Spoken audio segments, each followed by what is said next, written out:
Yo, what up everyone? In this video, we're going to be going over the Season 8, Season 9 must-have controller settings for Apex Legends. Whether you're on console or whether you're playing controller on PC, this video right here is going to go over the necessary changes you must make in order to be successful in Apex. Now, part of these settings are super personal, so it's going to be totally your preference on what feels good for you. Part of this video is going to be these mandatory changes that just about any good player has put on, because Apex puts you on some pretty crazy settings to start the game.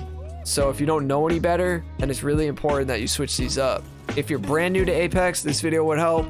If you've been playing Apex for a while and some things you are looking to make an improvement on, this video also could help you. I get asked this all the time under my videos, my streams. What are your settings? What's your sensitivity? Do you play claw? All of these things. And so I'm going to cover it all in this video once and for all. It's been a while since I made a settings video. I know I've gained a ton of subscribers since then. So without further ado, let's get into my settings. All right, what's up guys? Let's get into the settings.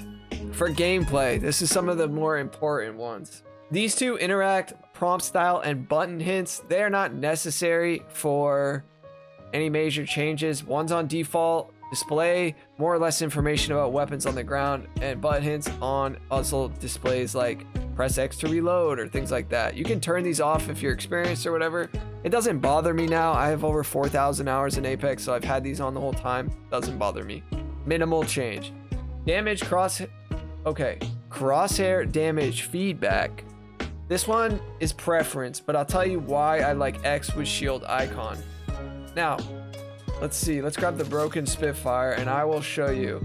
The X marker is what you'll see with the shield icon. Now, if I just do off, I feel like the X is good for aim assist. It helps center your aim more.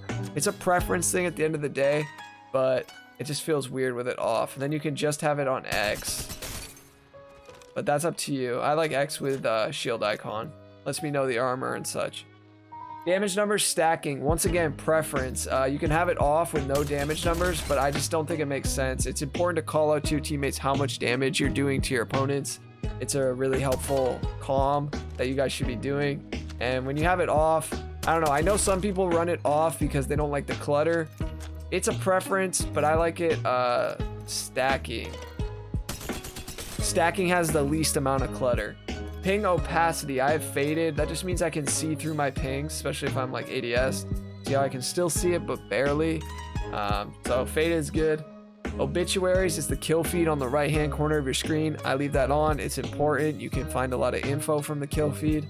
I don't think there's any real reason to have it off. Minimap rotation, that is off. That is what it sounds like. The minimap will rotate as you rotate. I don't like that, so I leave it off. Weapons auto cycle on empty. This is preference. I have it on, but it never really comes in handy. I could turn it off and feel no difference. So it is what it sounds like. In other words, your weapon will auto cycle. So if I spray my whole clip,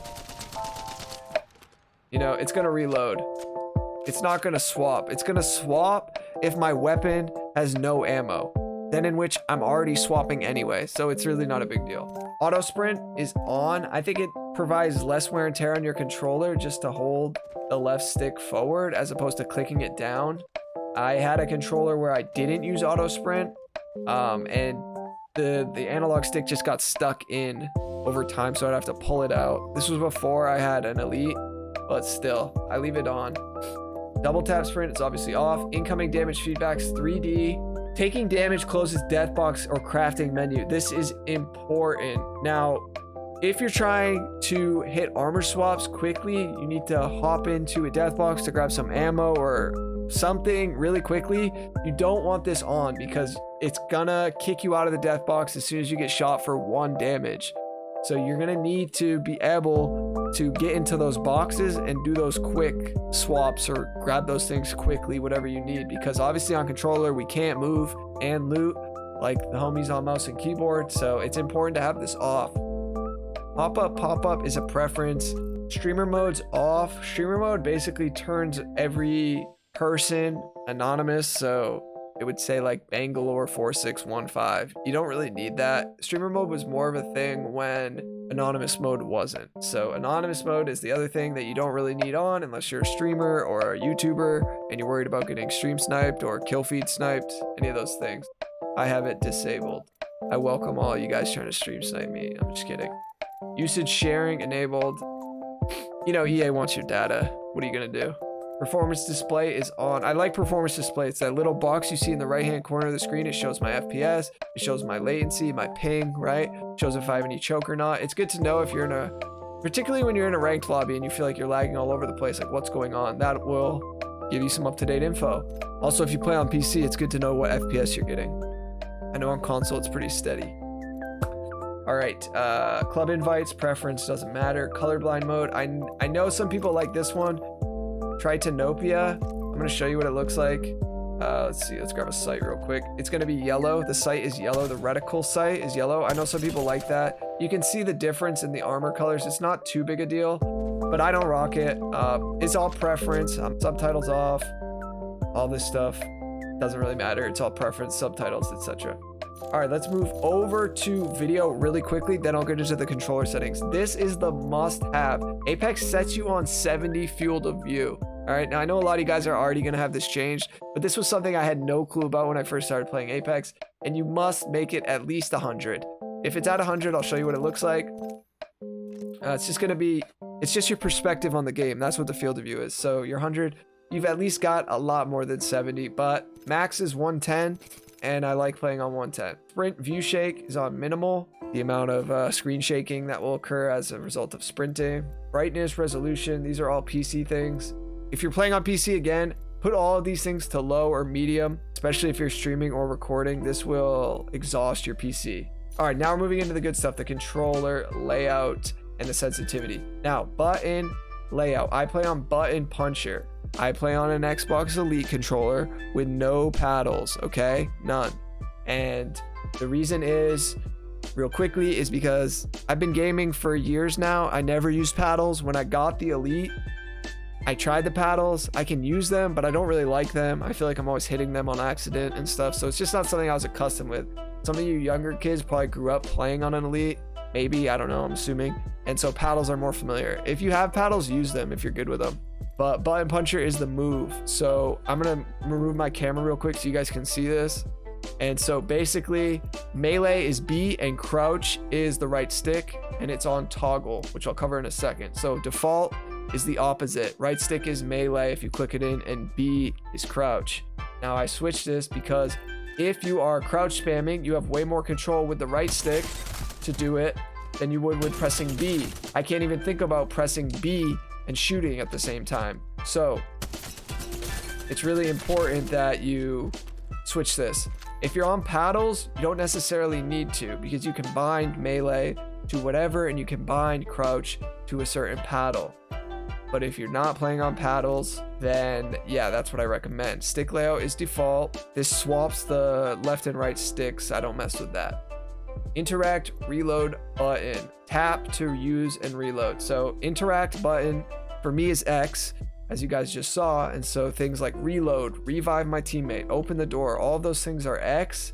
And I don't feel like I need to change it up where, you know, if I hold X, it will reload, but if I tap, it will open the door. It just messes me up. It's unfortunate that on controller, we have one button for interactions and it can mess you up. Crouch button's toggle. It's toggle because, once again, I don't play on paddles. If you play on paddles, you can do hold, because then you can just hit the paddle. If you're playing like me, do toggle. That way you can just keep clicking in the right stick to crouch spam and hit that movement. All right. Survival slot button is off. The reason it's off because if you have an heirloom, you can spam the left side on the D-pad and it will inspect your heirloom. Bangalore's isn't that cool, but like lifelines and wraiths are much better for this, where you're gonna spin the kunai or spin the shock sticks. So in order to access a survival slot, you just have to click this button here. You have to press start and click it. So if I had a heat shield or a mobile respawn beacon, that's how I would get those. You can turn it on if you have no heirlooms or you don't inspect your fists or your weapons, and otherwise you would press down on the D-pad. It would be part of your equip wheel, and that's how you can also inspect. All right, moving on. Menu cursor speed. Okay, I keep going to menu cursor speed.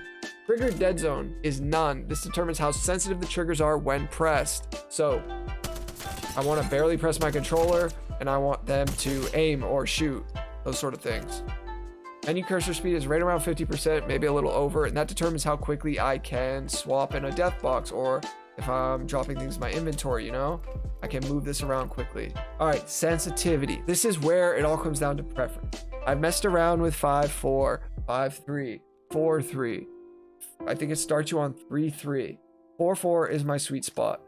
Us controller players, we have aim assist, okay? And so when you spike your sensitivity to something like 6 or 7 or whatever, it's harder to hit your shots unless you're just cracked and you like it like this. I don't know. I know I'll get comments be like, I play on 6.4. Like, cool, good for you. Like, I'm not saying it's bad. I'm just saying, like, for the general person, I think lower is better because then you don't miss a ton of shots and the aim assist is going to be more active. Now, you can mess with this. You can do 4.3. You can do 5.3. You can do 5.4. It doesn't matter. Play around with it. See what works well for you. I definitely have, and I've found 4.4 is my sweet spot. It's totally preference. The one thing I want to say about movement in Apex, people confuse high sense with crazy movement, and that's not equivalent. Like, I can be on 7 and look, yeah, oh, it looks like I'm moving fast, but I'm not moving faster than the other person. The only benefit to a high sense like this is turning around quicker, you know? Or maybe if you're on a zip line, interacting with it quicker. But you can only interact 3 times on a zip line anyway. And I can interact just as good on 4.4. So don't confuse that with moving really fast. Per optic setting is personal. If you want to up your sensitivity on certain optics, you can. Mine are all on 4 except the 10x, which would be the Kraber. I don't really even need it on that. I just kind of left it, and it is what it is at this point. Response curve is classic. This is what I have found works the best for me. This is going to determine how your analog input is used to turn your view. So this is the classic respawn feel, and I like how that feels. You can play around with this as well. Look, dead zone can prevent your view from drifting when you're not touching the stick. Increase only if needed. A smaller dead zone allows for better aim control. So I had it on small, but I don't really need it on. You can play around with this up to your preference. Up to you. I have it on small. I like how it feels. Movement dead zone, small. Once again, it's going to affect stick drift. Inverted look is obviously off, and vibration is off. I used to play on vibration, and it was really normal for a while, but once I figured out that it was better with it off, I got used to it. It felt weird at first. I think it's better to play with it off. More feel for your controller. Preference, once again, but I know a lot of good controller players have it off as well. That's my settings. I hope you liked the video. If you do, slap a like. Let me know down in the comments, what is your sensitivity, and if you're gonna try out any of these things that I just showed you. I don't use ALC. I don't play on claw, and I have tried ALC. I don't like it. I like 4.4. I like the classic respawn feel. I've been really used to it. The main tip out of this whole video is don't constantly switch it around. You need to give yourself time to adjust to some of these settings. If you're one of these kids who are always changing up your settings and your sensitivity, it's gonna be hard for you to get a good feel for the game, in my opinion at least. So I recommend like committing to one thing for a little while, whether it's a few days, depends how long you play really. Only you can kind of decide that. And then if it doesn't feel good, or you're missing a lot of shots, or you feel like you're moving too slow and missing shots, then you can adjust it and go from there. If anyone's new, consider subscribing, and I'll catch you guys on the next upload. A lot of content to be uploaded this week, so stay tuned. Peace.